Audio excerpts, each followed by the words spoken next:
peringkat fungsi dan di peringkat bahagian division.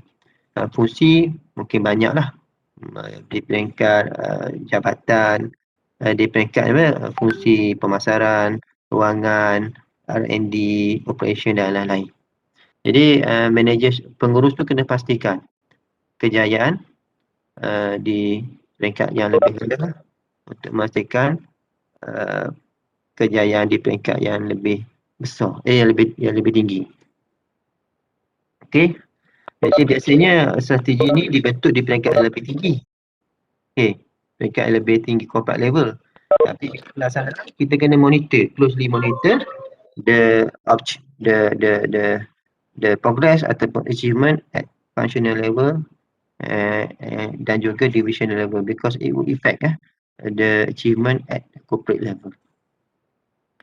Jadi masa kita buat objektif tadi, suatu objektif kita kena share with the entire organisation, with the entire organisation members. Okey, itu yang paling baik lah, paling baik. Jadi kita ada tapi ada juga syarikat yang menetapkan kaedah top down approach. Tapi ada juga yang melaksanakan MBO, Management by Objective, whereby dia menggalakkan penyertaan ahli-ahli organisasi yang lain di peringkat lain dalam penetapan strategi. So regardless the way how they decide their objective, jadi setiap objektif tu mestilah satu yang boleh di-quantify, mestilah yang dikira, mungkin dari segi numbers, quantifiable, kuantitatif, okey. Tidak boleh satu yang yang subjektif. Mestilah yang kuantitatif, measure, boleh measure lah. Measure dari segi mungkin dari segi kewangan. Tapi ada juga syarikat yang kalau kita tengok, kalau kita bercakap dari segi sukses kan, biasanya kita ukur dari segi financial terms ataupun financial success. Tapi ada juga setengah-setengah syarikat ni tidak hanya not only the financial success, mereka juga pursue the success of non-financial terms, non-financial, bukan kewangan. Contohnya kejayaan, mengekalkan pelanggan, kepuasan, okey, dan lain-lain. Itu non-financial. Jadi semasa saya buat PhD itu, saya menggunakan both, dua. Both financial dan non-financial. Saya mengukur kedua-dua term tadi. Financial. Saya dalam saya dalam PhD saya mengukur entrepreneurial success, kejayaan usahawanan. Jadi saya mengukur faktor kejayaan dari segi financial dan juga non-financial. Jadi ringkasnya, satu objektif itu misalnya satu yang boleh diukur, measurable lah, dan boleh dicapai. Maksudnya we can be reached within the specified period of time. Okay? Jadi awak kena letak tempoh masa sekian-sekian, dan satu itu mestilah boleh capai. Jadi sejauh mana boleh capai tu kena ada dia punya, mungkin dari segi pelaksanaan time frame lah. Set your time frame realistik mesti dicapai. Jadi awak ni mungkin boleh tahu sendiri mungkin berdasarkan report-report yang lepas. Jadi biasanya kita tengok pencapaian yang lepas. Okey. Yang kedua, yang seterusnya kena understandable, kena share. Kena share. Awak kena berkongsi objektif tadi dengan the rest of organisation members. Kena beritahu supaya mereka jelas apa yang dicapai dan mereka faham dan tahu apa yang kena peranan masing-masing dalam pencapaian matlamat. Jadi seluruhnya mencabar istilah hierarchical lah. Hierarchical tadilah functional, divisional dan juga corporate level. Jadi akhir sekali obtainable dia lebih kurang sama lah dengan realistik ni. Okay. Dan akhir sekali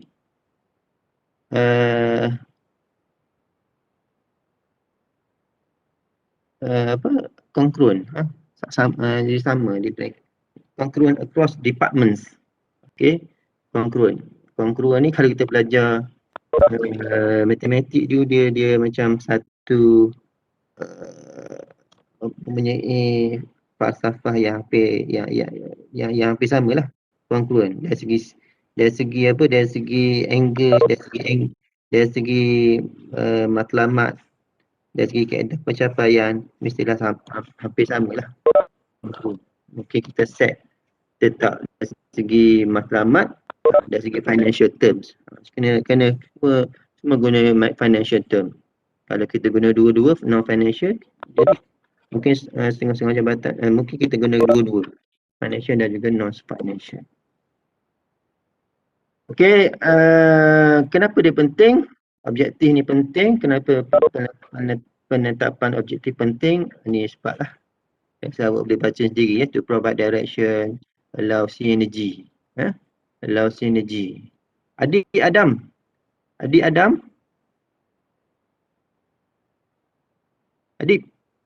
Ya, doktor. Synergy tu biasa adik tahu tak maksud synergy, allow synergy?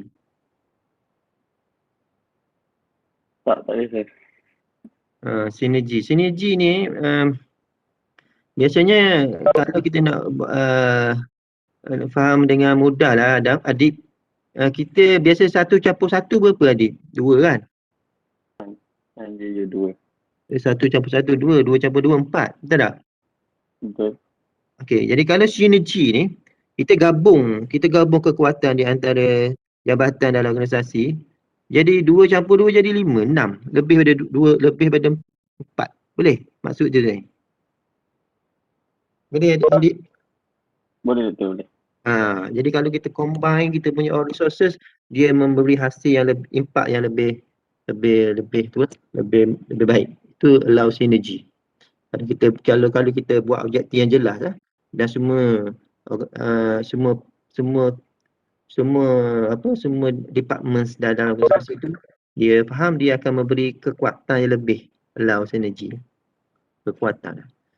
Lepas tu membantu evaluation ni lebih mudah lah. Kita akan buat apa yang penting dahulu. Lebih maknanya dia efektif. Kita akan jadi lebih efektif. Set priority and implement the priority accordingly. Maksudnya menggunakan ketidakpastian, sebab kita dah tahu apakah step-step yang kita dah buat tu. Lepas step ni kita buat step ni, unless situation has changed, situasi itu telah berubah. Contohnya sekarang lah, bulan ni tidak ada COVID, sebelum ni tak ada COVID, sekarang ni dah setahun kita menjalankan setengah-setengah bisnes tu facing COVID. Jadi some of them have to change dia punya objektif. Jadi sekarang ni suasana banyak answer tak pasti. Jadi dia kena mungkin dari segi realign dia punya objektif, ataupun dia kena redo, ataupun dia punya relook dia punya objektif. Sebenarnya objektif tu mestilah sesuatu yang mengurangkan gangguan sebab konflik dalam semasa pelaksanaan. Jadi kita buat objektif, mungkin kita dah assign tugas-tugas dan juga peranan masing-masing, jadi menggunakan konflik. Yang seterusnya sebab-sebab yang lain mungkin akan merangsang memberi kita lebih semangat menggunakan sumber yang lebih baik, dan juga dari segi aturan kerja yang lebih berkesan. Jadi awak boleh baca sendirilah. Okey, seterusnya kita tengok daripada seterusnya dari segi setakat ni ada soalan? Nurul Syuhaida. Nurul Syuhaida. Ada Nurul? Ya, saya. Nurul dengar tak? Dengar. Kavi, Miss Kavi. Okey. Kavi. Okey, doktor. Okey ya, Kavita. Okey. Okey, yang seterusnya kita tengok. Tadi saya dah terang kepada kamu tentang how to measure success, performance. Jadi kita boleh ukur dari segi dua lah, financial terms dan juga non-financial. Financial dari segi revenues, dari segi dividend yield, profit, margin, ROI, ROE, and so far semua sekali lah. Jadi itu adalah dari segi financial. Tapi dalam kita melaksanakan pencapaian matlamat, jadi mungkin kita juga gunakan non-financial terms. Contohnya kita berhasrat, contohnya untuk 5 tahun akan datang ni syarikat berhasrat untuk meningkatkan market share, larger market share. Okey, larger market share. Okey, Muhammad Alif Rafzi. Ada tak? Muhammad Alif?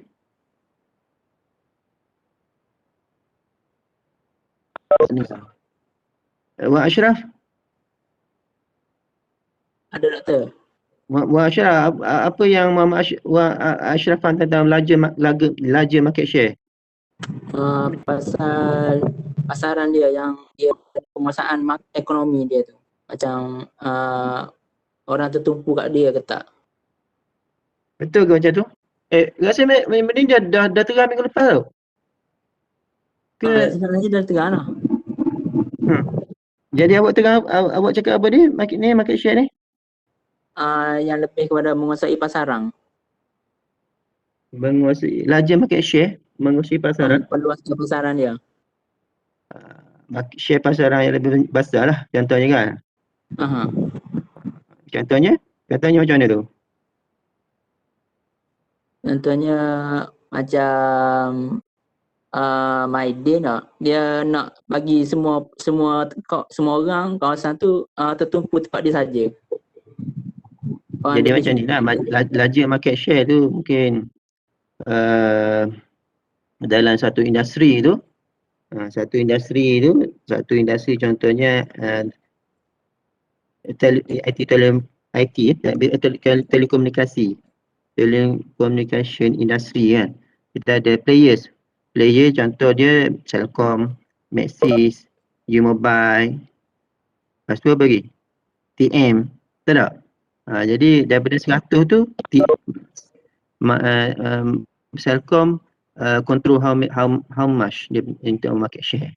Okay. Jadi kalau dia katalah Celcom 40%. Kalau dia intend to increase dia punya market share, mungkin daripada 40 pada in the next 5 years ataupun in the next few years ataupun 5 tahun akan datang ni, daripada 40 pada 45. Itu maksud dia share dalam bidang, dalam industri telekomunikasi. Boleh? Boleh Wan? Okey. Jadi itu quicker delivery time. Itu juga penting kan. Jadi kena find ways how to offer customer with as fast as possible as fast as possible. Okay, yang sebelumnya dari segi lower cost ini penting kan. Ini penting juga. Kenapa penting ni? Kenapa kita kena cari jalan untuk mengurangkan kos ni? Apa nak tanya siapa ni?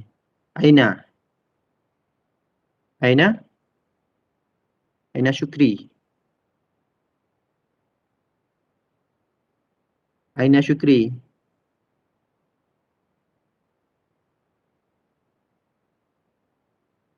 Aina Syukri? Dengar tak? Hello, ya. Kalau Aina Syukri, apa penting kita, apa yang kita boleh dapat ataupun kepentingan jika kita ataupun syarikat tu berupaya mengurangkan kos?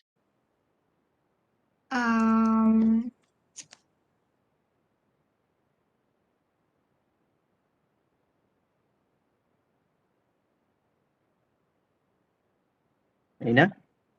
Dapat menggunakan revenue tu untuk saving the revenue tu untuk karya lain. Saving the revenue untuk perkara lain.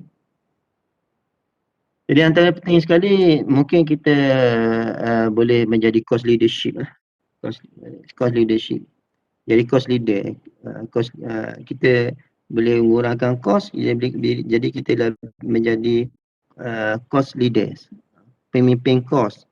Jadi antara kesan daripada itu kita boleh macam meningkatkan kita punya CA.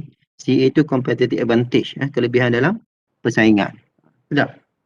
Itu dia punya objektif jangka panjang. Cari jalan untuk mengurangkan kos. Sama juga dengan yang ni. Aina, higher product quality.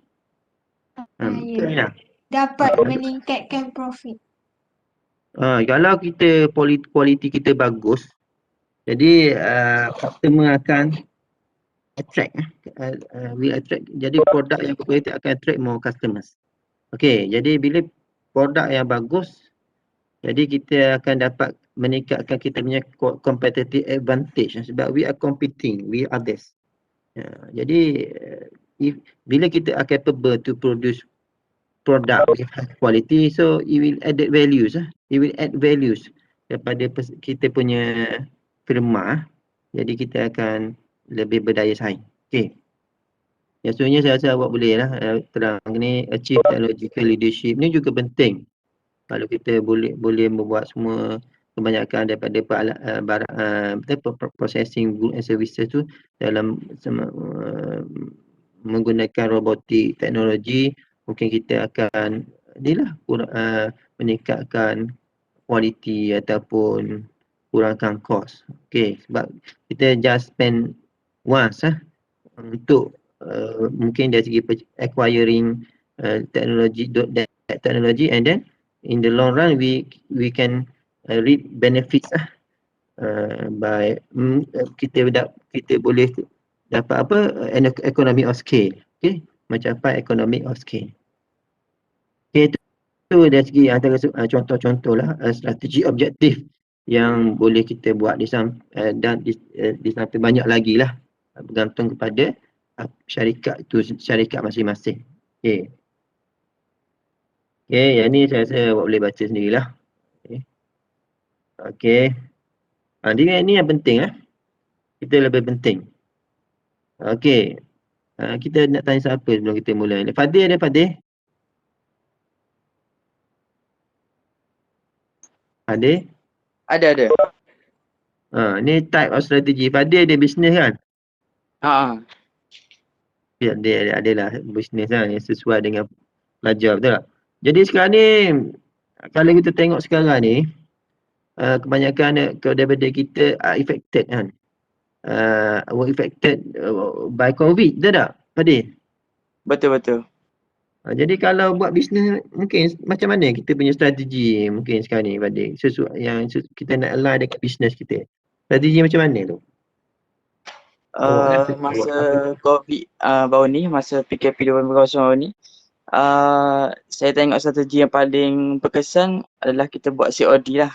Maksudnya kan kedai ni tak boleh ada dine in. So kita buat COD. Saya ambil 3-4 runner untuk buat COD. Situ dia boleh jadi sustain lah saya punya profit dan bisnes ni.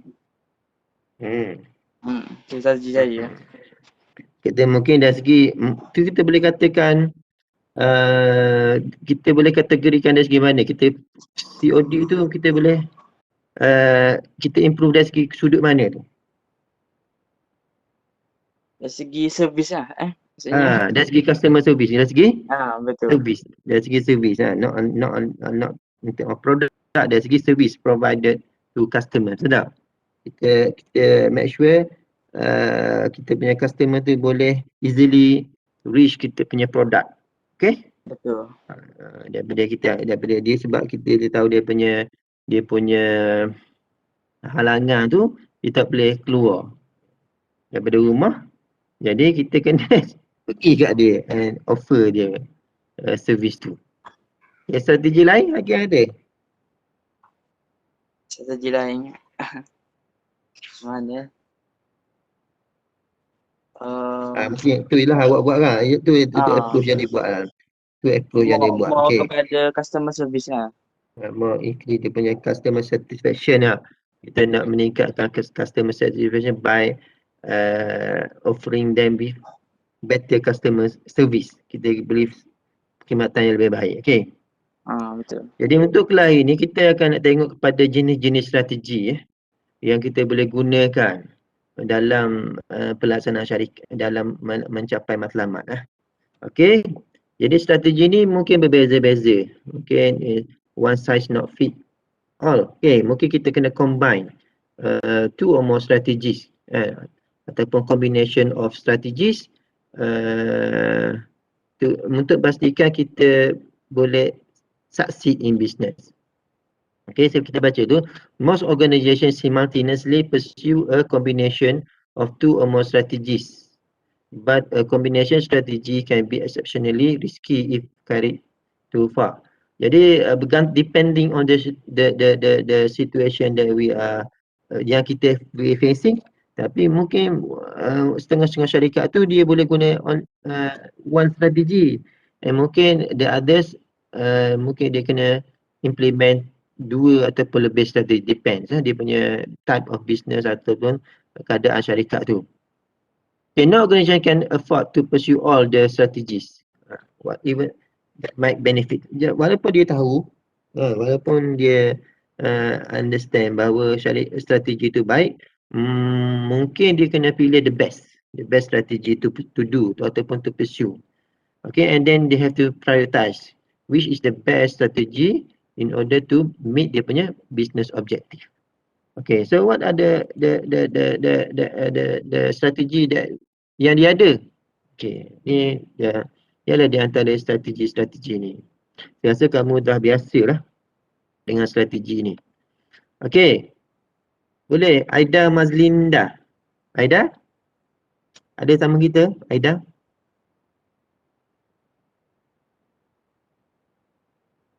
Aida? Ada tak Aida ni? Aida dengar tak ni?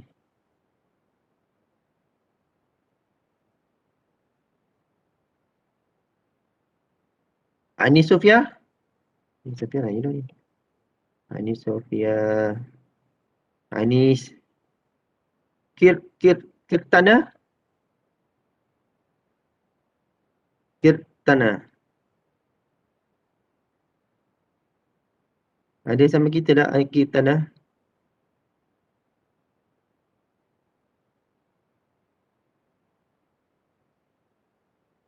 Kuintan? Baik. Ashraf, mereka ni ada tak ni? Saya panggil tak dengar ni sejak, no response. Ada doktor. Ada doktor. Mungkin diorang lain tak kuat untuk respon. Labs kan? Okey. Jadi strategi ni biasanya awak ni ambil sekarang ni awak ambil bidang perakaunan kan, Kuintan? Ya, saya. Jadi biasanya accountant is a strategist Biasanya dalam syarikat tu accountant adalah strategis. Biasanya bos ni management akan refer kepada accountant sebab dia play around with numbers, kewangan, and dia kena well versed dengan strategi ni. Kuintan? Ya, saya. Later on kalau Kuintan ni accountant sebuah syarikat tu, mungkin management akan rujuk kepada Kuintan. Boleh? Kuintan Masura. Jadi how we can enhance kita punya the company can enhance the firm profitability. Jadi Kuintan kena biasa lah dengan strategi ni sikit sebanyak lah. Kuintan boleh? InsyaAllah boleh. Jadi kalau management tanya, can you give ideas how we can Kuintan boleh jawab. Boleh suggest pada management. Okey. Boleh Quintan? Boleh. Jadi kita tengok sikit sebanyak Quintan antara beberapa strategi yang kita boleh follow lah, laksanakan untuk kadar-kadar tertentu. Kita tengok definition dulu. Yang pertama forward integration. Forward integration.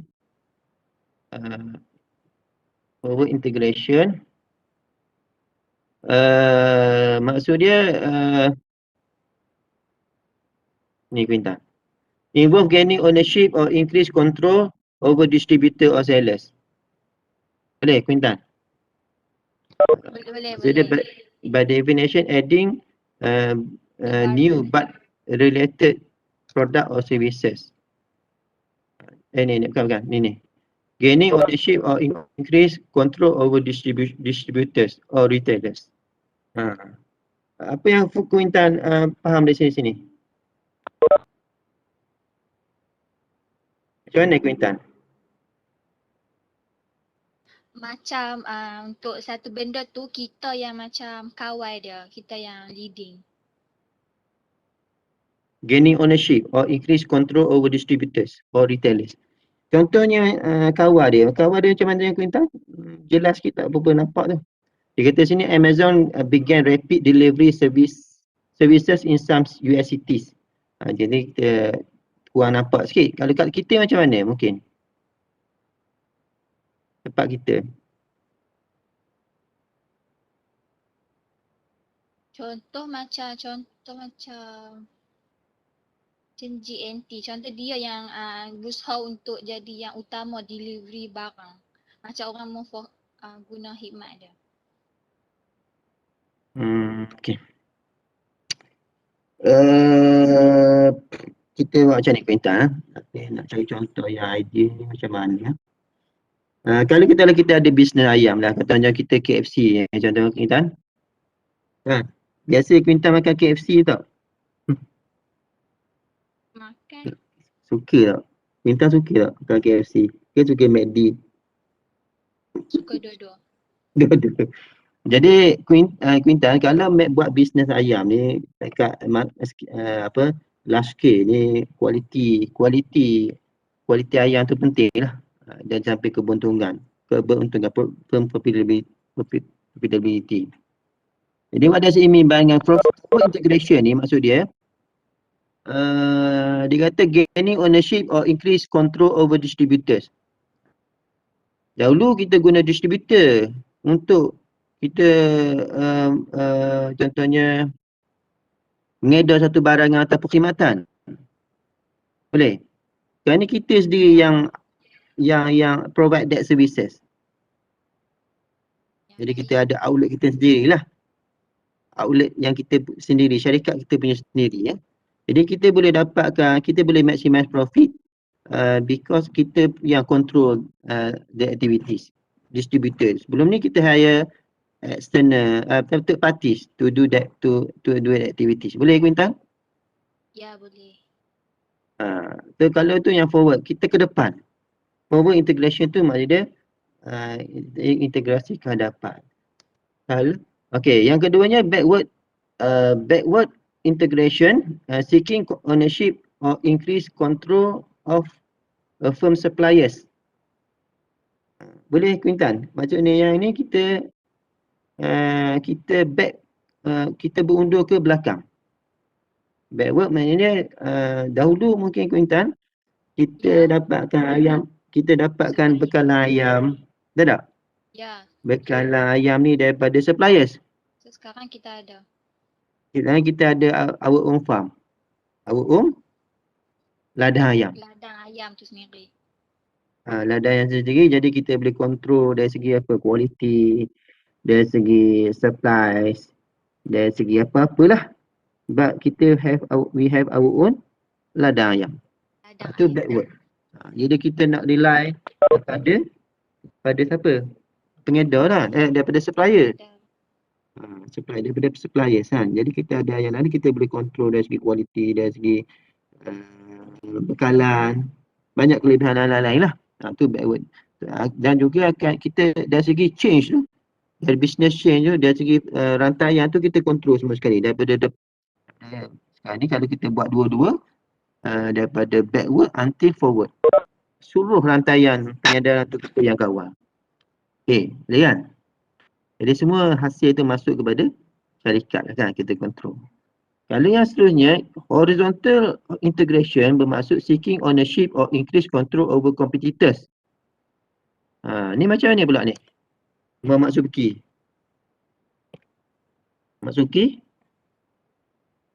Muhammad Subki.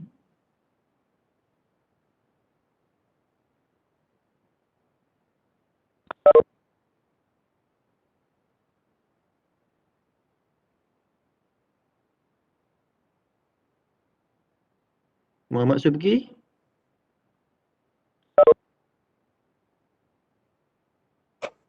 Dia ada masalah telefon tak ada? Ada masalah telefon. Hmm. Nak tanya siapa Siapa yang tidak ada masalah telefon? Nick kot. Nick tak ada kot. Nick okey. Nick.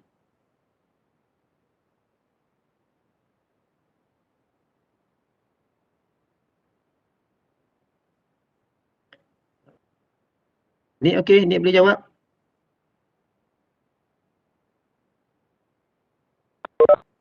Okey, kalau okey.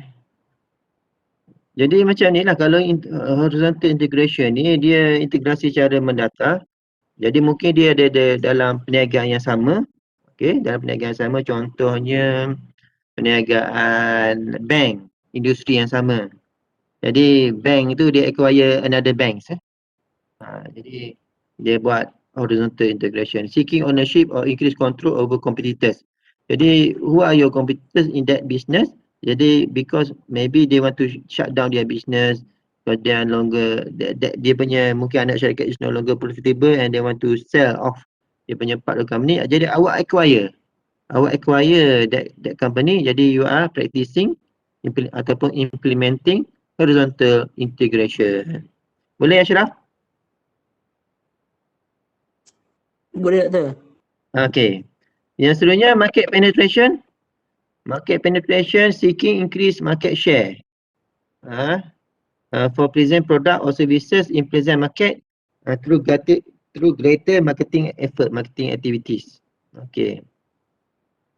Jadi contohnya Under Armour sign tennis champion Andy Murray to a 4 years 20 million deals, market deal. Jadi dia cuba meningkatkan penembusan pasaran tadi. Okay. Bagi barangan dan perkhidmatan yang ditawarkan dengan usaha pemasaran yang lebih. Penembusan pasaran, okey. Penembusan pasaran. Yang berasal meningkatkan market share tadi. Boleh tadi boleh Ashraf? Tadi saya dah terangkan market share kan? Apa maksud market share? Boleh tak? Okey ya. Daripada 45% kepada 55% ataupun lebih tinggi. To increase market share. Itu mungkin dia punya strategi objektif of the firm. Jadi dia kena find ways ataupun tentukan aktiviti bagaimana dia boleh meningkatkan share pasaran. Mungkin contohnya di Malaysia ataupun di satu-satu geographical area tadi dengan membuat satu aktiviti pemasaran yang tertentu. Kalau dalam jalan contoh ni, sebuah syarikat tu dia mungkin boleh menggunakan public figure ataupun siapa-siapa yang ada nama artis ke untuk promote dia punya dia punya barangan ataupun perkhidmatan yang ditawarkan tadi. Okey, tu market share. Kalau yang seterusnya, strategi yang kita boleh gunakan adalah dengan melaksanakan kita boleh buat market development. Market development. Okey, market development ni apa? Siapa adik-adik? Nazri, dengar tak Nazri?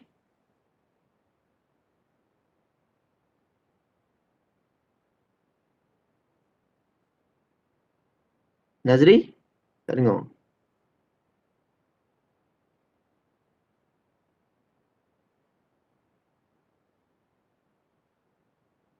Banyak tak dengar ni Ashraf? Fadil dengar tak Fadil? Saya. Ha. Doktor. Kalau pada Okey, siapa ni? market, Nabila. Nabila. Okey, Nabila. Okey, okey. Ini contoh macam produk Lancome daripada luar negara, jadi dia maksudnya dengan produk yang dah yang terkenal dekat negara dia, jadi dia promote dekat Malaysia and jadi sebagai satu produk kecantikan yang antara yang top lah dekat Malaysia. Dia the company, bila company tu try to market their product to a new location, betul tak? Ya, betul? Betul tak? Betul maksud Nabila? Ya, maksud saya. Sekarang ni sebelum tu produk tu only marketed dipasarkan di China kan tadi? China? Saya pun tak pasti daripada negara mana, tapi dia bukan daripada, maksudnya memang overseas punya produk lah. Overseas product lah. Sekarang ni they come into Malaysian product, Malaysian our country. Yes. Jadi itu market development. They develop, introducing product to new geographical area. Dekat contoh sini, Gaps open its first 5 stores in China. Okay. Kalau yang product development tu macam mana pula ni, Nabila? Kalau produk development ni, saya bagi contoh yang mudah. Contohlah kalau McDonald, yang kita tahu dulu dia jual burger je. Tapi sekarang ni untuk tingkatkan dia punya customer, lepas tu dia punya profit dan nak lebarkan ataupun kembangkan dia punya perniagaan, jadi dia pun dah tambah ataupun improve dia punya produk. Dia jual air, ni macam yang macam apa ni, ayam, aiskrim, kek. So dia ada pembaharuan lah dalam dia punya produk. Maksud dia boleh tak kita katakan dia increase dia punya product lines? Yes, betul. Barisan barangan dia kan? Product lines, barisan barangan dia. Boleh kan? Okay, boleh kan? Boleh. Okay. Kita kata dia instead of selling beberapa, contohnya dulu ada 5 saja. Ini kita tambah another 2 ataupun more products to offer more varieties kan? Kepada siapa? Kepada kita punya customer, so that we can increase more sales. Okay? Boleh ya? Nabila, terima kasih. Seterusnya strategi yang kita boleh gunakan antaranya related, unrelated. Related ni yang relevan lah dengan produk yang kita sedang buat. Kalau yang unrelated, yang tak sama. Contohnya apa? Sekarang ni kata Facebook acquire the text messaging firm WhatsApp for 90 billion. Sebab dia mungkin dari segi social media ataupun IT services, jadi dia acquire WhatsApp. Itu adalah yang sama. Kalau yang unrelated ni mungkin sebelum ni company involving in hotel industry. Hotel. Jadi dia only offer hotel services and what not. And now because they want to expand dia punya diversity, dia get involved dalam bidang yang lain lah. Contohnya dalam bidang otomotif dan lain-lain. Bising sikit kalau sama saya ni hari ya. Dengar tak? Dengar doktor, jelas. Bising helikopter. Rumah saya kat airport, jadi helikopter flying near dekat rumah saya ni. Bising sikit. Tunggu sekejap lah. Pagi tadi Nabila?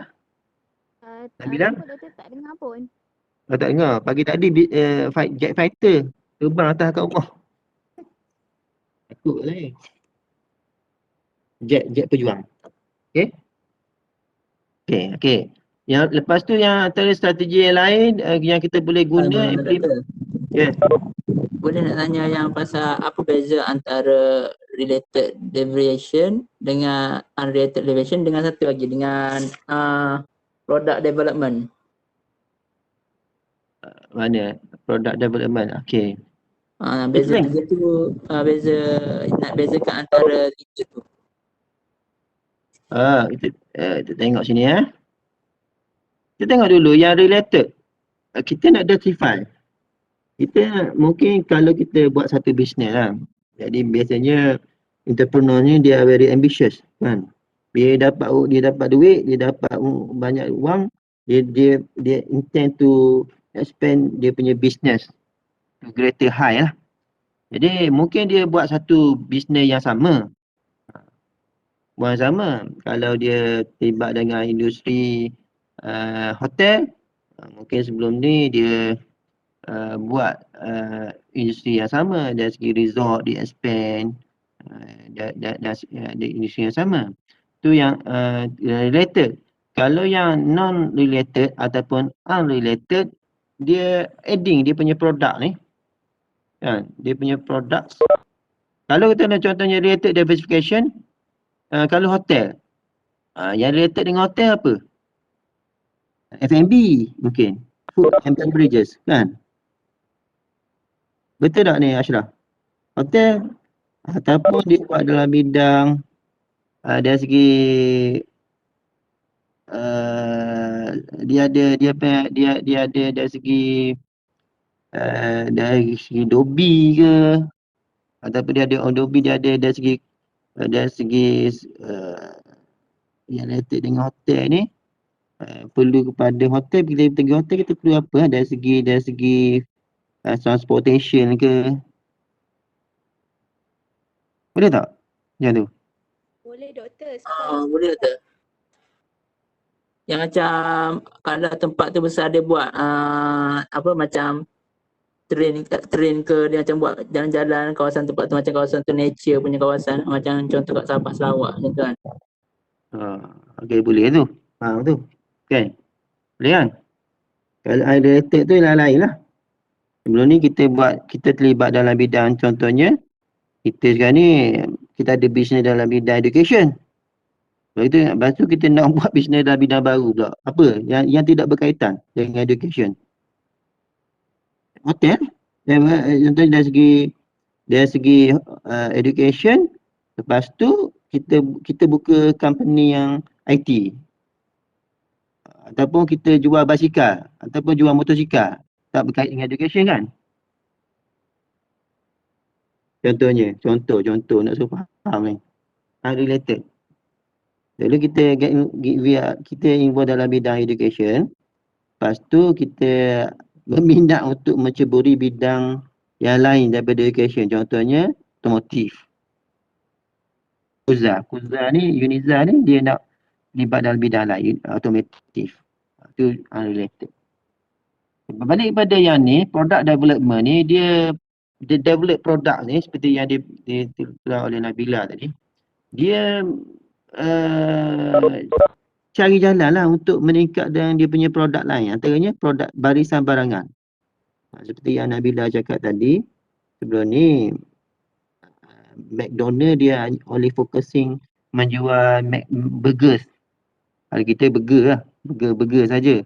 Apa-apa jenis burger akan ada. Ni mungkin dia terlibat dengan menjual ayam. Dia telah terlibat dengan menjual ayam. Jadi barisan barangan dia telah meningkat. Tapi masih lagi dalam related business, F&B. Tapi barisan barangan tu telah meningkat. Okay. Ni macam contoh Maggi tu boleh tak? Maggi macam mana tu? Sebab dia ada macam-macam freezer. Yang tu boleh guna ke? Boleh. Product line kan? Produk lain tak? Barisan barangan boleh ya, produk lain. Maggi. Tu dulu dia buat Maggi yang kena masak dekat dapur. Sekarang ni dia buat Maggi yang mobile. Mana dia boleh tuang air, tunggu 5 minit, Maggi segera kan? Maggi segera, lepas tu boleh makan. Itu product development lah. Produk lain. Tak? Kalau kita nak pergi travel, kita bawa lah benda tu kalau kita suka makan Maggi. Boleh Ashraf? Boleh tak tu?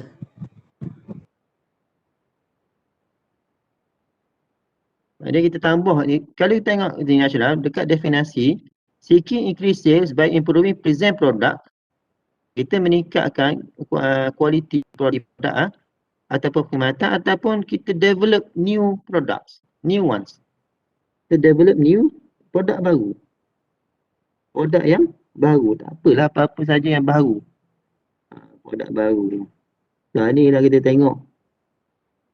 Kita pergi dekat, baru ni kalau kita tengok lately, orang suka kepada makanan, sudah-sudah ni trend sekarang ni, apa, tea life.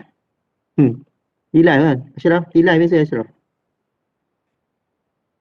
Tilai. Tea life. Sekarang ni kita tengok tea life ada banyak dia punya perisai, betul tak?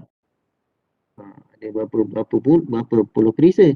Yang ini tak tahulah akan datang dia tambah perisai apa-apa pun kita tak pasti. Jadi dia akan cari jalan lah supaya dia boleh meningkatkan dia punya profitability by offering new products. Okay? Boleh ya? Boleh tak? Yang sebenarnya retrenchment retrenchment ni strategi yang keadaan yang kurang baik lah. Retrench, regrouping through cost and asset reduction to reverse declining sales and profit. Jadi kita regroup. Jadi maybe we are having problem with our subsidiaries. Jadi kita kena buat restructuring. Okay, restructuring. Kita kena reorganize, kita buat major reform.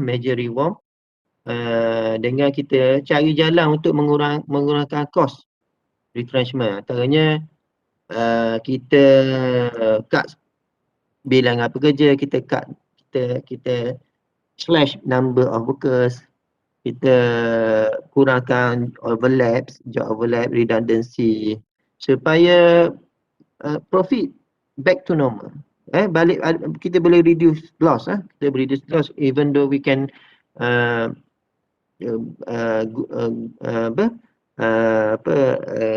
dapatkan profit yang bagus lah. Jadi kita kena, tu ada retrenchment. Nampak ni retrenchment? Boleh? Katanya kalau boleh buat retrenchment, accountant tahulah. Accountant kena fikir sebab accountant ni terlibat dengan duit. Jadi kalau kita buat, kita keluarkan barangan atau perkhidmatan, kita tahu, kita boleh calculate cost of goods sold. Kan? Betul? Saya pun tak kerti mana ni. Ni, kita tahu cost of per unit kan? Cost buat how much is variable cost and how much is fixed cost kan? Jadi total cost ni, cost of goods sold per unit berapa? Jadi kita kena, kalau sales going down, jadi kita kena nak pastikan sales is back to normal ataupun increases. Jadi kita kena kurangkan cost yang berkaitan. Okey, itu dipanggil sebagai retrenchment. Mungkin kita combine, mungkin dulu sebenarnya kita ada 2 ataupun 3 cawangan, kita tutup cawangan yang kedua, jadi hanya 2 beroperasi. Dulu kita run 3 mesin, kita tutup 1 mesin, kita only operating with only 2 mesin dan seterusnya lah. Okay. Contoh dia kata kat tepi tu, Staples close 250 store and reduce by 50% of size. Baru ni banyak kan semasa COVID, kita dengar ramai pekerja yang diberhentikan kerja, betul tak? Syarah, boleh? Nabila? Betul. Baru ni kita dengar a lot of companies dia do retrenchment process kepada pekerja-pekerja dia kan, supaya dia boleh menggunakan cost. Antaranya saya dengar Asia, Mars, dan certain companies certain other companies, supaya dia boleh menggunakan, sebab gaji tu kos yang paling besar, betul tak? Terutamanya yang kerja yang lama lah. Okay. Seterusnya diversity ni, diversity juga sebahagian daripada strategi. Mungkin bila retrenchment is not working, maksud dia selling a division or part of an organisation, jual sebahagian, jual unit-unit dalam bahagian tu yang mana tidak memberikan keuntungan. Contohnya kita ada beberapa subsidiary, okey Ashraf. Kita ada business A, business B, business C. Jadi mungkin business C is no longer profitable to us. Mungkin contoh sekarang ni kita ada business apa?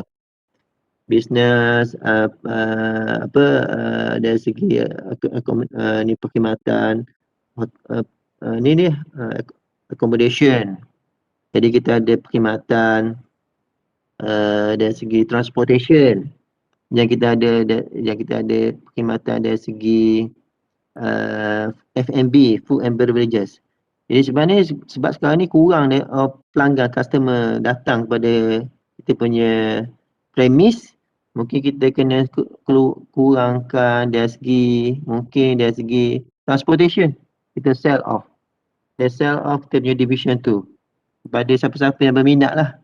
Okay, supaya kita kurangkan dia punya tanggungan tadi, liability tadi. Boleh ya? Boleh, Okay. doktor. Kalau trade in boleh doktor, ada trade in. Trade in macam mana tu trade in? Trade in asset, contohnya kalau kita beli asset, kita nak beli aset baru, lepas tu aset lama ni kita tak guna kalau kita beli. Jadi kita trade in aset baru tu. Just ada nilai, contoh macam rebate macam rebate. Kita tengok yang seluruhnya, tengok nak jawab ni macam mana. Kita tengok yang akhir sekali sebelum jawab ni. Yang akhir sekali ni adalah liquidate. Kita liquidate, kita mencairkan, tahu tak? Mencair ni kita jual. Kita jual aset-aset tadi. Supaya kita boleh kurangkan kos dari segi depreciation, tahu tak? Dan kita dapat balik duit tu, and then kita guna duit tu untuk generate more income kepada company. Tu liquidate part of the company asset. Okay? Jadi awak cakap dia apa ni Ashraf? Trade in?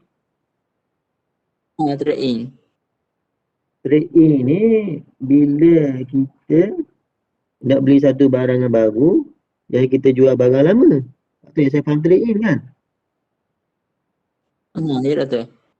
Jadi kenapa nak trade in? Sebab mungkin maintenance cost tinggi. Barang tu selalu rosak. Barang lama tu boleh pakai.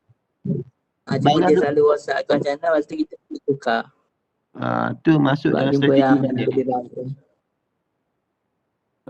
Mungkin tu dia lebih kepada liquidate lah. Liquidate saya rasa lebih liquidate daripada liquidate and then kita buy. Lebih ni daripada pelaburan ni. Trade in ni sebab kita tak mahu menanggung kos yang lebih daripada barang yang selalu rosak ni. Jadi tu kita mencairkan barang tu, kita beli barang lain. Liquidate. Saya rasa masuk dalam liquidation juga. Doktor. Ya? Okay, kalau macam contohlah manager dalam company kita, overseas punya manager. So biasa kan kalau macam as a top management ni biasa kan company ada provide car ataupun yang kata provide kereta lah. Jadi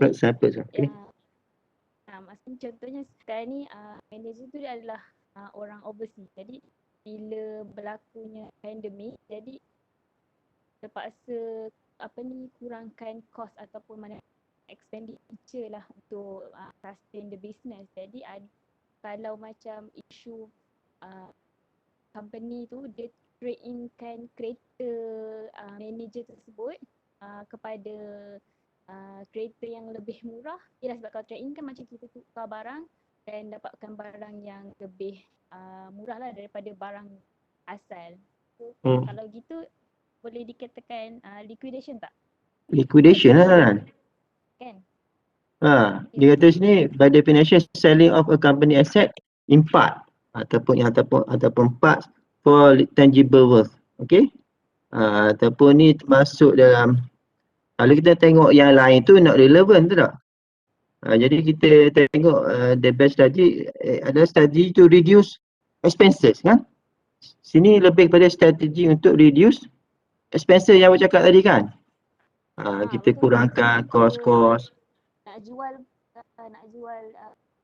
sebab aset tu adalah satu keperluan mungkin kepada kerja tu dia untuk pergi ke kerja ke, kalau dia guna sebab dia adalah overseas punya manager. Jadi aset kereta tu adalah satu keperluan pada dia, tapi dalam masa yang sama macam mana company nak solve masalah tu dengan cara dia trade in lah kereta tu. Kat situ dia dapat kurangkan cost lah. Saya rasa liquidation part lah. Jadi kita go for the lowest, kan? Ada service Ya, still maintain, tapi we go for the lower cost. Okay, liquidate. Okay. Kalau yang divestiture tu dia jual terus. Dia jual terus pada third party ataupun pihak lain untuk dia not bear the burden dan kami no longer bear the burden sebab you not profitable. Okay, divestiture.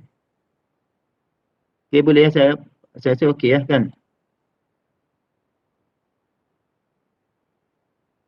Okey, sekarang ni pukul 3. Kita break sekejap boleh? Dan pada masa tu Boleh tak tu? boleh kita break sekejap, lepas tu kita sambung balik ni pukul berapa? 3.20 macam tu. Okay? Boleh? Kita resume at 3.20 tambah 3.20. Terima kasih. Sekejap. Bergantung kepada SWOT yang analisis yang dibuat. Okey. Jadi kita tengok nanti analisis SWOT nanti. Sebab dalam bab ni kita hanya melihat jenis-jenis strategi. Okey. Jadi peringkat seterusnya kita akan tengok nantilah. Jadi untuk seterusnya apa ada slide ni? Nampak kan? Nampak ada.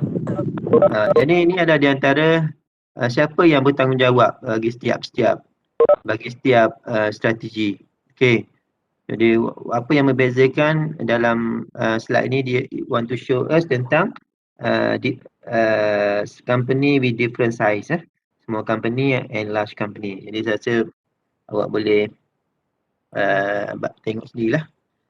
Okey, seterusnya ni ada yang telah kita bincang, tadi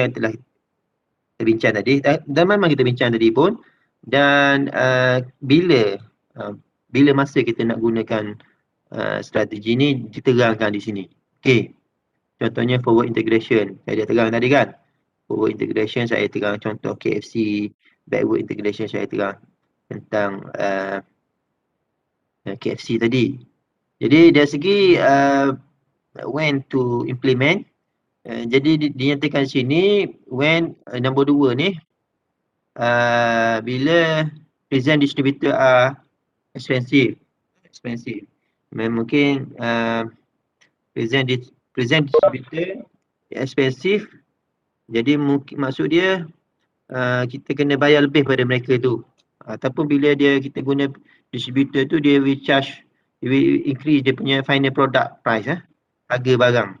Jadi make it our product no longer attractive.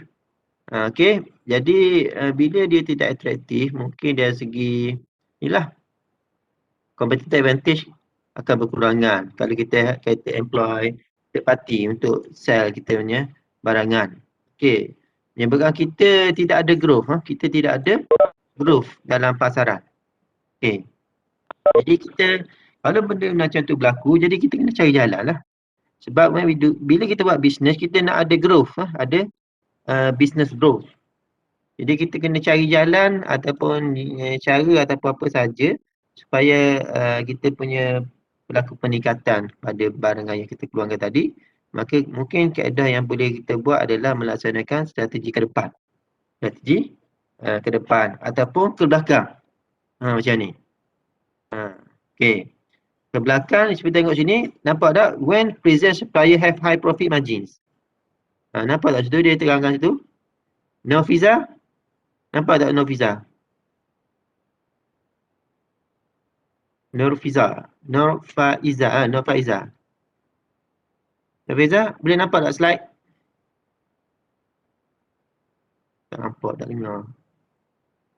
Tak apalah, bila tengok yang kedua akhir tu, when present suppliers have high profit margins, when an organization need a quickly acquire needed resource. Mungkin dari segi kualiti resource tu, sumber-sumber bekalan ayam tadi tidak dapat dibekalkan secara konsisten, kualiti yang kurang baik, jadi kita kena, sebab kualiti barang, kualiti material ni akan mempengaruhi final goods, final product. Jadi kita nak pastikan quality of final good baik, jadi kita kena gunakan kualiti raw material yang baik juga. Jadi mungkin sebab-sebab tu lah. Boleh? Ini boleh dengar? Jadi kalau kita kategorikan market penetration strategy, market development dan juga product development strategy, itu termasuk dalam kategori intensive strategy. Strategi intensive. Kalau orang tanya kamu what are the intensive strategy, awak boleh kata ni market penetration, market development dan juga product development. Okay. Boleh Ashraf? Boleh Doktor.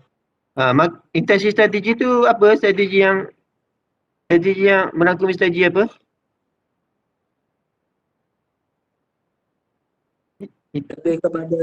Lebih kepada market, penguasaan market tu. Ni lah contohnya market penetration, market development dan juga product development. Ni dipanggil intensive strategy. Okay. Kalau yang ni integration strategy. Forward, backward, horizontal. Jadi ada dua dah main strategi, integration strategy. Doktor. Ya. Cuma saya nak tahu apa beza antara intensive strategy dengan satu lagi integration strategy. Macam function dia tu apa? Kegunaan dia. Bila nak guna strategi ni, bila nak guna strategi ni. Jadi kita tengok dari approach lah. Approach yang dia buat tu. Kalau yang approach tu, kalau kita tengok dari segi implementation dia. Kalau kita tengok dari segi ways, bagaimana approach yang dia buat. Kalau kita tengok dari segi integration, dia integrate activity tu. Dia integrate dengan yang kita punya main activities. Betul tak? Maksud integrasi tu apa Ashraf? Integrasi. Satu kan tak? Berhubung kait. Satu kan? Integrate. Integrasi. Satu kan? Berhubung kait kan? Jadi kalau integrasi kita kaitkan dengan aktiviti yang kita buat tu dengan aktiviti yang sebelum dan selepasnya. Boleh ya? Boleh Doktor. Boleh Doktor. Kalau yang intensif, kita intensify. Kita fokus lah, kita fokus kepada pendekatan dari segi market penetration, market development dan juga market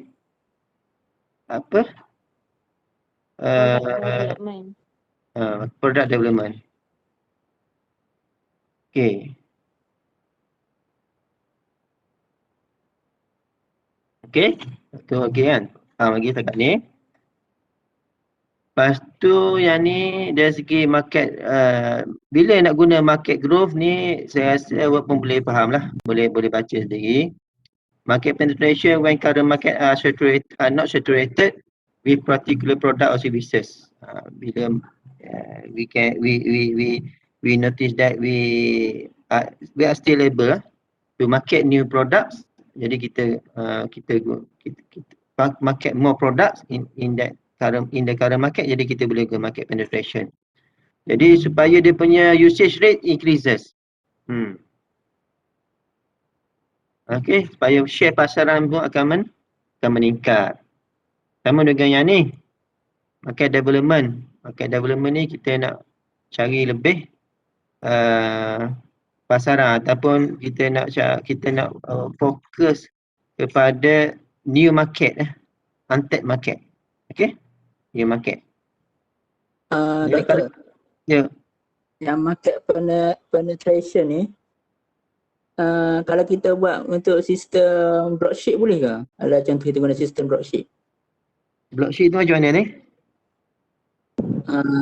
Dropship tu dia macam agent, dia jual produk daripada Dropship. Dropship. Dropship. Dropshipper. Okay, dropshipper. Dropshipper ni kita tu alternatif yang kita ada. Jadi kita kena back to dia punya definition. Kalau kita tengok definisi dia, kalau tengok pada definisi, dia punya market penetration kan.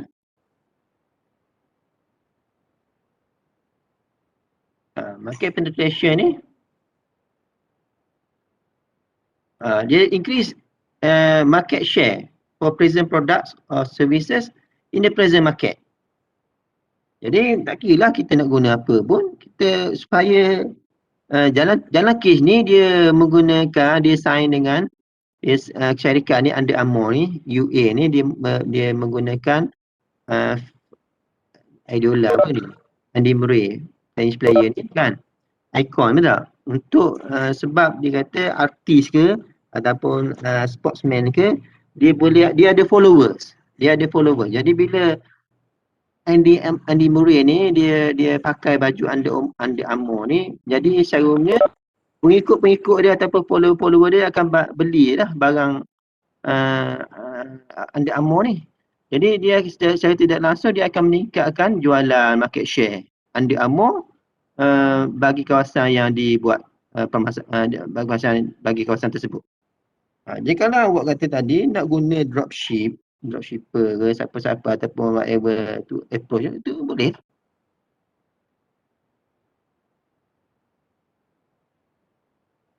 Boleh?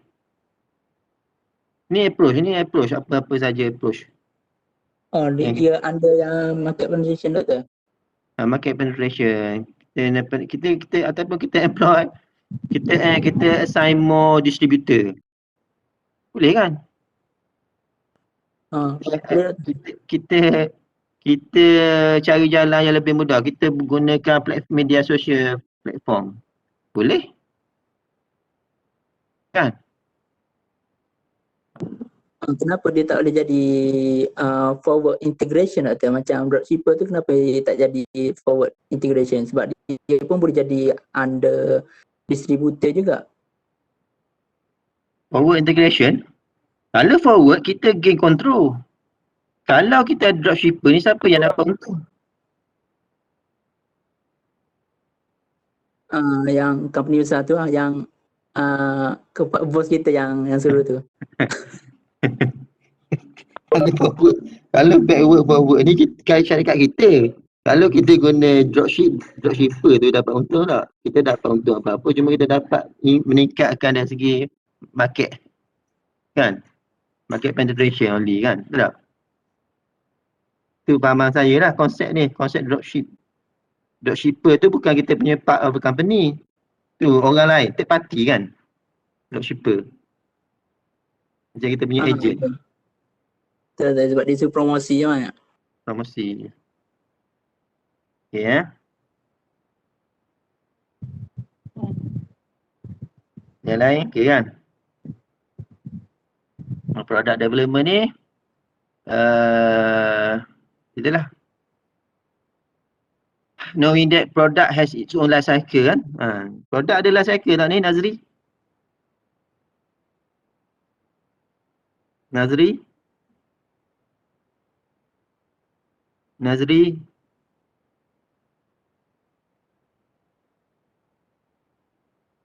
ada tak sama kita?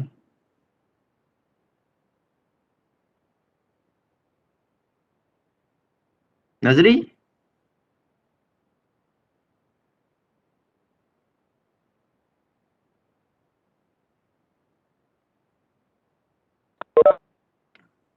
Davika ada? Davika balu. Davika. Ada sir. Davika. Yes sir. Produk ni product cycle has how many stage?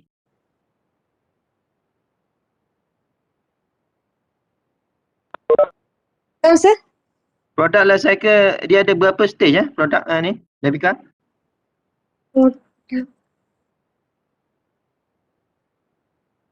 Um, 4, 5, 6 stages. Devika nak jadi consultant ni. Kan Devika dah graduate from Uniza, nanti bos tanya, okay, kita sekarang ni our product has reached at maturity stage. So when the product reach at this stage, our sales now is going down. So do you have any idea, Devika, to increase kita punya sales? Ni macam ni. Tengok Devika tak terjawab. is it Apa? 6? Ha? Is it 6? Is it 6? Why too much? 4 tu, 4 rasanya 4. Maybe to 4 or 5. If we include R&D stage, up to is 5. If we exclude that one, 4 only. What is that? What are the stages, Devika?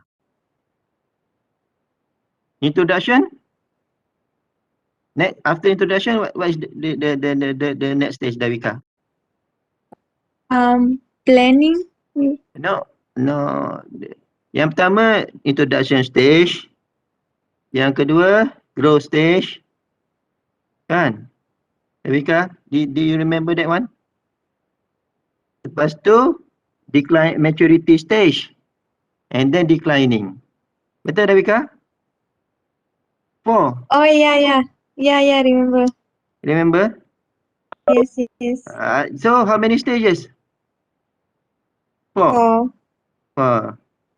So certain books use 4 and maybe in another book they suggest 5. What is the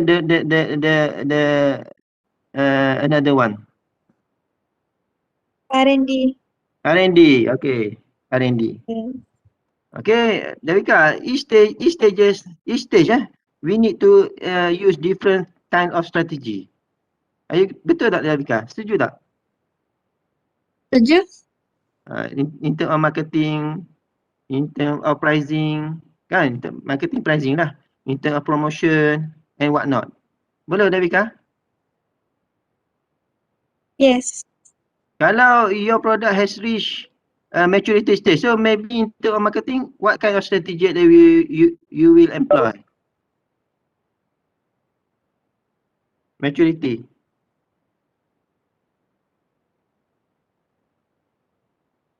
Strategy. What happened during maturity? What happened to your product during maturity stage? It will decline. The next Yeah. stage. In terms of sales, maturity.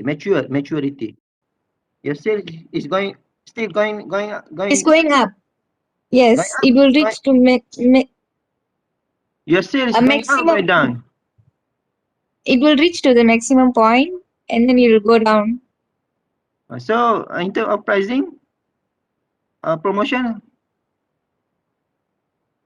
how is it in terms of promotion or pricing? What we need to do?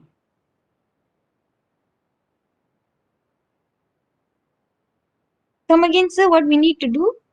What we need to do in terms of pricing. So during maturity stage, so you just now you said that sales going down. So Yeah. so let's say you are a marketing man. So what you will suggest to them? Suggest to the company. To lower the price, Increase the price or reduce the price? reduce the price. If the sale doesn't goes up. Yeah. Reduce the price. Maybe we need to increase promotion, right? Yes. Increase promotion and reduce the price. Yes. So hopefully our case is going up, alright? Yes. Okay, thank you Devika. Okay, jadi strategi product development ni dia banyak lah, bergantung kepada dia punya product life cycle tu sendiri. Kalau produk tu at the declining stage, maybe kita kena increase, we need to do a lot of promotion, a lot of marketing campaign Marketing campaign pada peringkat ni is to untuk apa? Untuk encourage customer to buy our product. Pada masa ni mungkin kita telah mendapat untung. Dapat untung terhadap barang yang dijual lah. Maksudnya kita punya cover all the expenses, R&D cost and everything. Jadi kita just buat promosi tu supaya kita punya customer still aware bahawa produk ni masih ada. Produk masih ada lah. Contohnya kita tengok barang-barang, contohnya barang-barang telefon kan, harga mula-mula tinggi. Harga introductory price very high. Lepas tu after satu masa tertentu barang dia akan kurang, kecuali Apple lah. Apple barang sama. Apple pun walaupun company tu Apple nak introduce Apple 9, sekarang ni Apple 11 lah. Tapi Apple 12,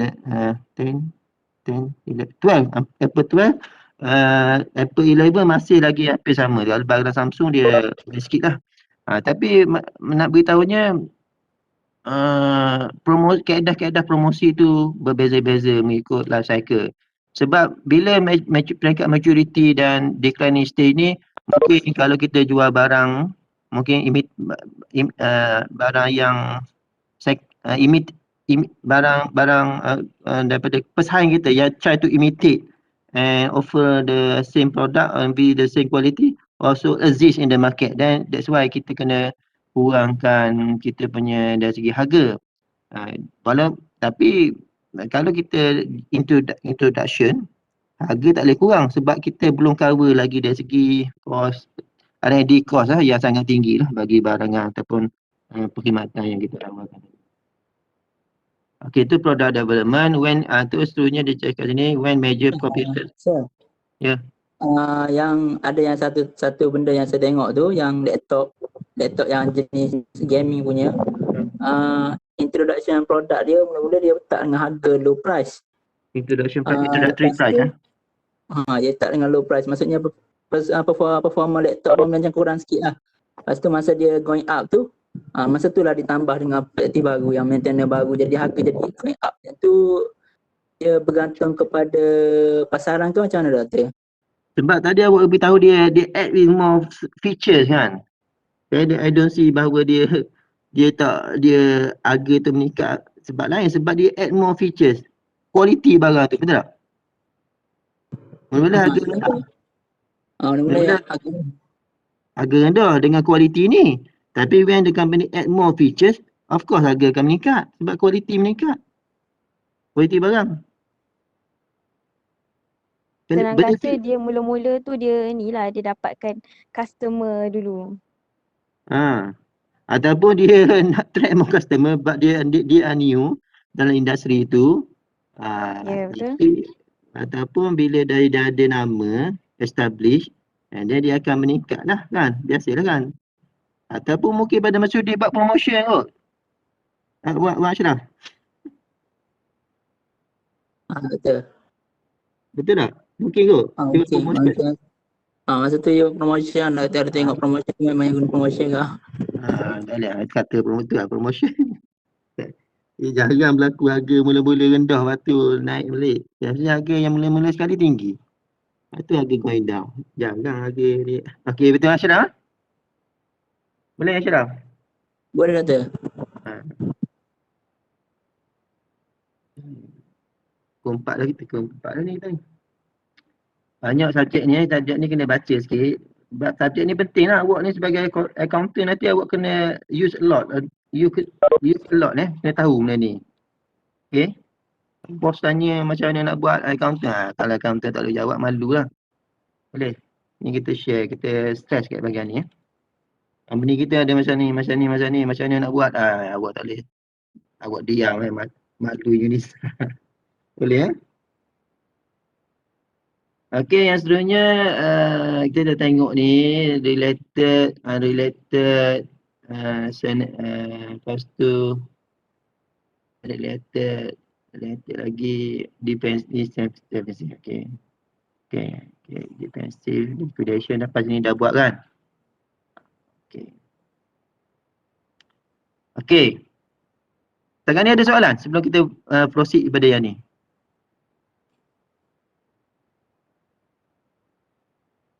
Okey Doktor, proceed ya Doktor. Proceed ya. Okey, kita proceed ni. Ni adalah juga strategi dalam perniagaan lah. Dia panggil Michael Porter 5 Generic Strategies lah. Jadi kita use a lot lah in marketing ataupun in marketing dalam bidang pemasaran. Okay. So, Michael Porter ni daripada Harvard Business School. Dia Michael Porter scholar ataupun which is scholar lah dalam bidang marketing, juga dalam bidang strategi. Okay, jadi Michael Porter ni introduce idea ni in 1980 pada tahun 1980. Awak lahir tak lagi dalam 80? Belum, Doktor. 85. Awak masa itu belum lahir kan, belum kenal dunia. Saya lahir dah masa ni.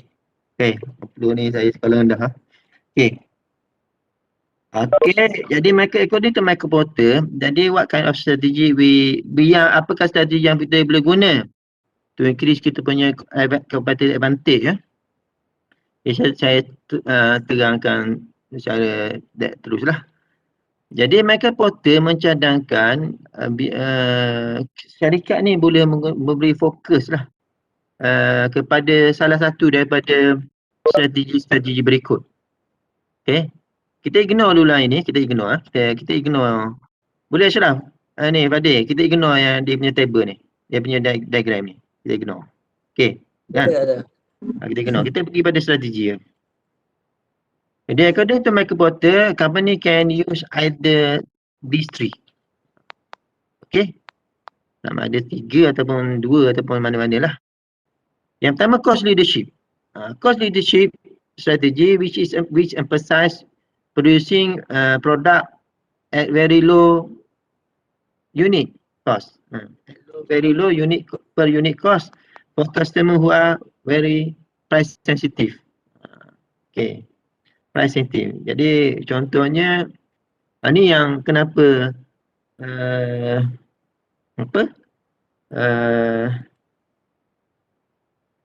Asia tu berjaya, betul tak? Asia ni adalah berjaya, low cost airlines, no free airlines. Jadi dia only provide you with basic facility atau basic features to enable everybody can fly. Okay, awak kena cari ni, awak kena dapatkan boleh manager ni kena kira. Kalau dalam awak punya dari segi subjek apa ni yang sesuai ni? Dari segi costing kan? Management accounting. MA? Mm-mm. MA bukan costing. Adik-adik dia. Kalau costing kita kira apa? Kita buat apa dalam costing, subjek costing? Kira cost lah. Production macam tu juga Yang MA pun sama tak? Sebab dahulu masa saya belajar dulu saya tak ambil costing sebab saya non accounting. Saya BBA. Tapi dalam kita belajar MA, kita belajar cara to make or buy decision. Betul tak? Make or buy. Kita kira barang ni sama ada is it apa dipanggil sebagai effective to make or to buy. Kalau kita tengok buy is much more effective, kita buy, not make. Make or buy lah, make or buy. Tu MA kan? Betul lah. Yang outsource lah, yang outsource ataupun yang buat sendiri. Produce sendiri kan? Betul lah. Jadi balik pada yang ni, cost leadership, jadi kita kena cari kaedah, find ways how we can operate at low cost. Okay? Kalau type 1, low cost strategy that offer product or services to wide range of customer at lowest price available on the market. Kena cari jalan untuk menawarkan barangan ataupun perkhidmatan kepada customer at the lowest cost that will enable you to offer them at lower price. Okay. Type 2, best value strategy. Tadi low cost strategy. Yang kedua, best value strategy that offer product or services to wide range of customer at the best price value available in the market, on the market. Okay, awak boleh menggunakan mana-mana satu lah. Kalau yang AirAsia ni dia guna best and low cost strategy. Okay, dia jadi cost leader. Kalau dalam kebanyakan low cost airline ni, dia among the best lah. Jadi dia jadi cost lead dalam no free airline, jadi cost leadership. Jadi orang akan ikut harga yang ditawarkan oleh AirAsia. Jadi kena beat the operating cost of offered by AirAsia. Contohnya. Okay.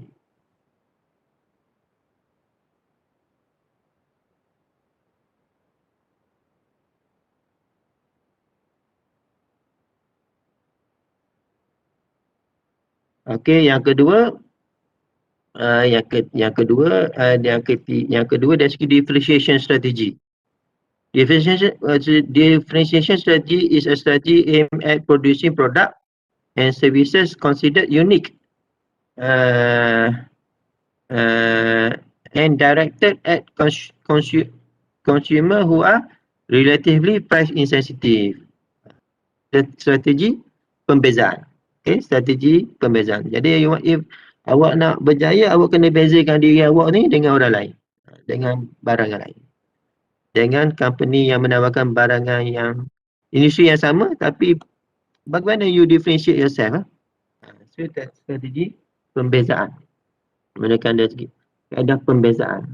Saya ulang, strategi aim at producing product and services considered unique, industry-wide and directed at consumer who are relatively price insensitive.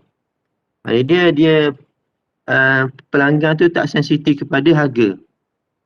Jadi awak yang menawarkan produk tu dan awak membezakan awak dengan barang lain.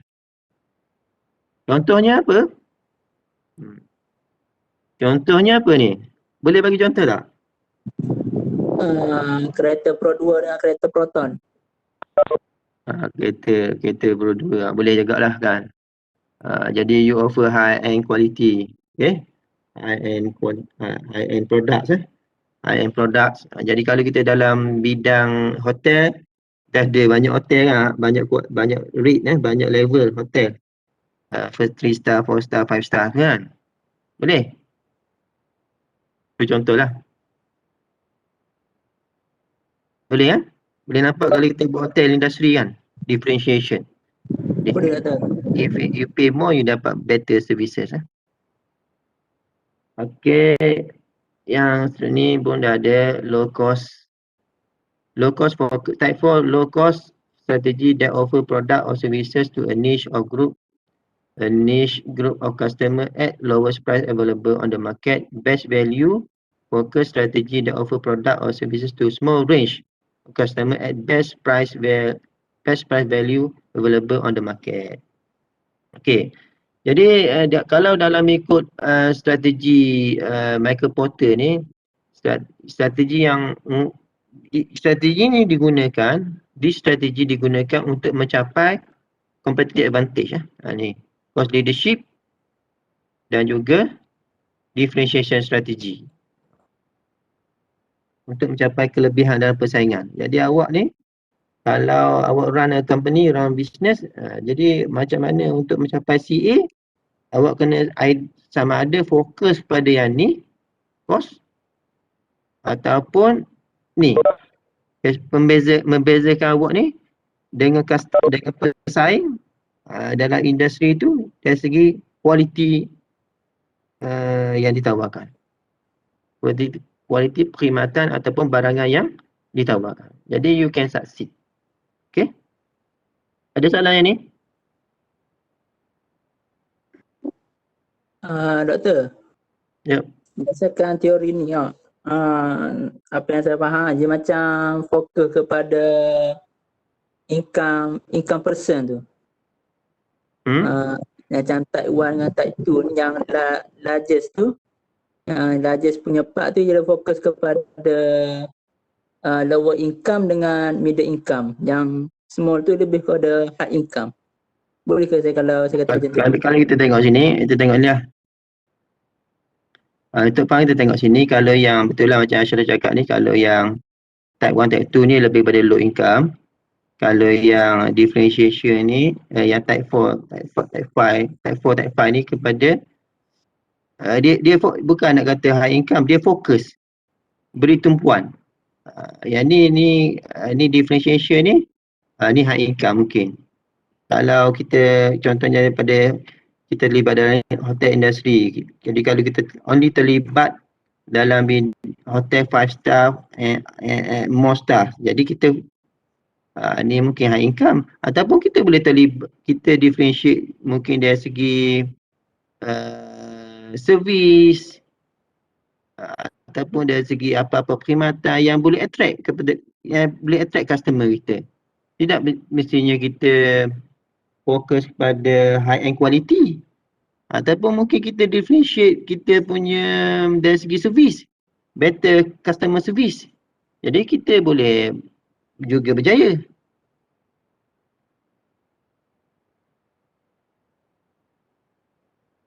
Jadi mungkin kita offer best services to our customers. Jadi kita boleh berjaya. Kalau yang ni fokus at low cost. Ni fokus pada ni contoh yang 4 lah. Yang 4 ni fokus low cost focus strategy that offer product to niche group of customer at lower price. Dah barangan RM2. Barangan RM2 ataupun apa-apalah yang setengah-setengah daripada kita ni dia tak kira kualiti barang, dia nak barang murah je. Asalkan dia dapat barang murah, okey bagi dia. Tak kira lah kualiti tak ambil kira dia regardless of the quality, but they want to get product at low cost. Boleh Jadi dia fokus barang RM2 dah barang RM1 dan barang RM2.50. Boleh Yang ni best value barang-barang biasa lah kan. Best value bayar harga ni untuk nilai ni. Okay. Boleh Boleh tak tu? Jelas. Okey, yang lain tu saya rasa awak boleh baca sendiri lah ni. Ni reason why managers reason why many mergers and acquisition fail. Boleh baca sendiri, boleh baca.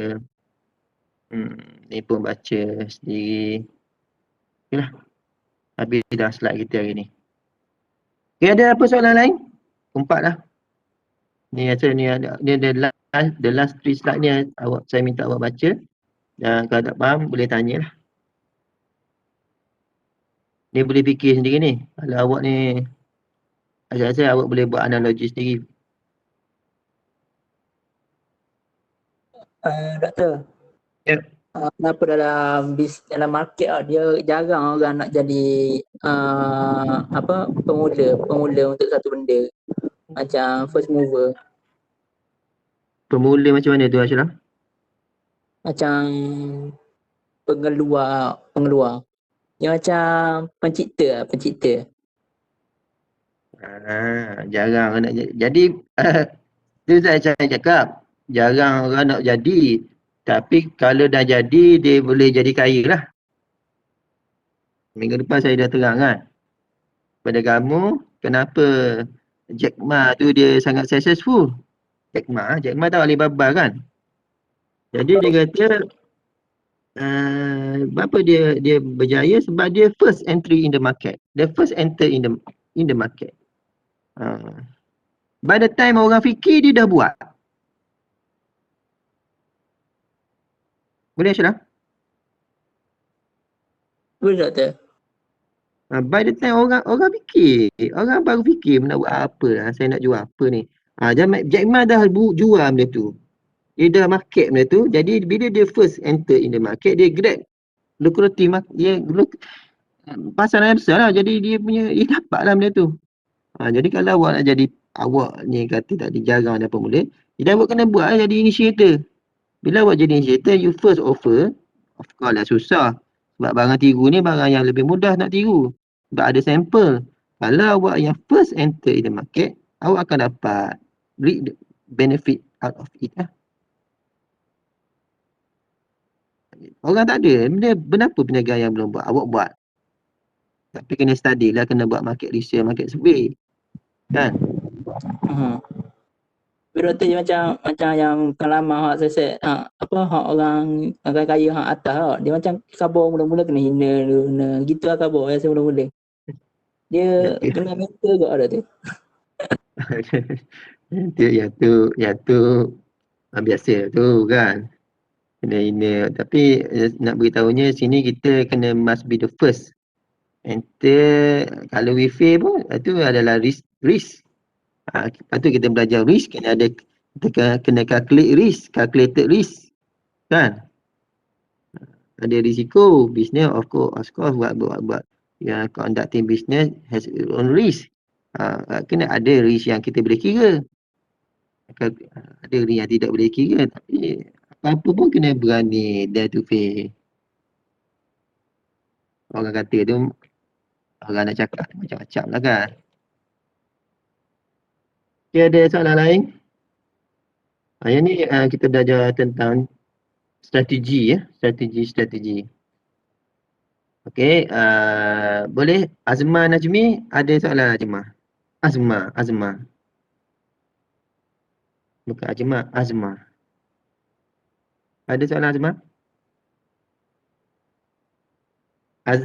Azman? Fadil Sobri?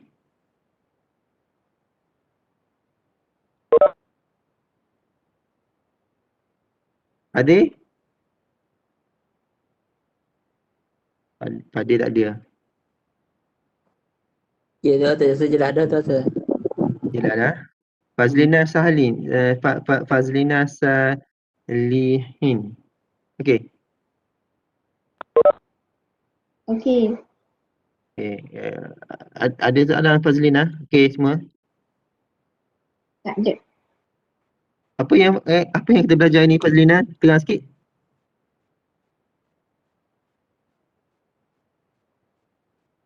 Maybe in one sentence.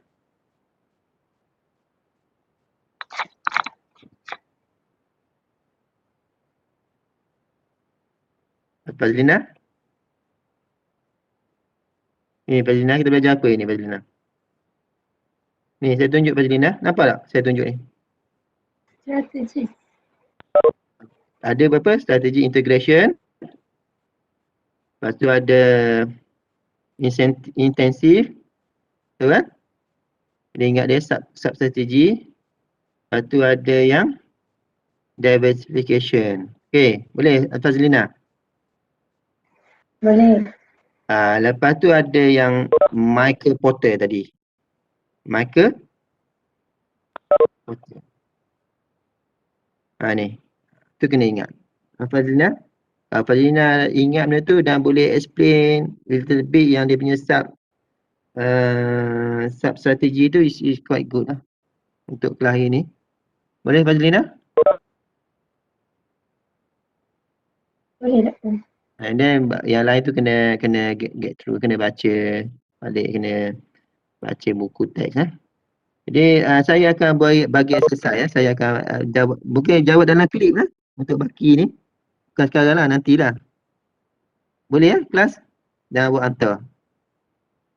Dan seterusnya individu ya. Okey, mungkin nak tengok overall understanding. Lepas tu Ashraf ambil attendance submit attendance. Boleh? Okey doktor. Boleh. Kalau tak ada soalan, saya rasa itu sajalah hari ni.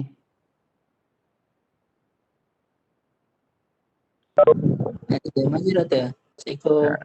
Waalaikumsalam. Terima kasih semua.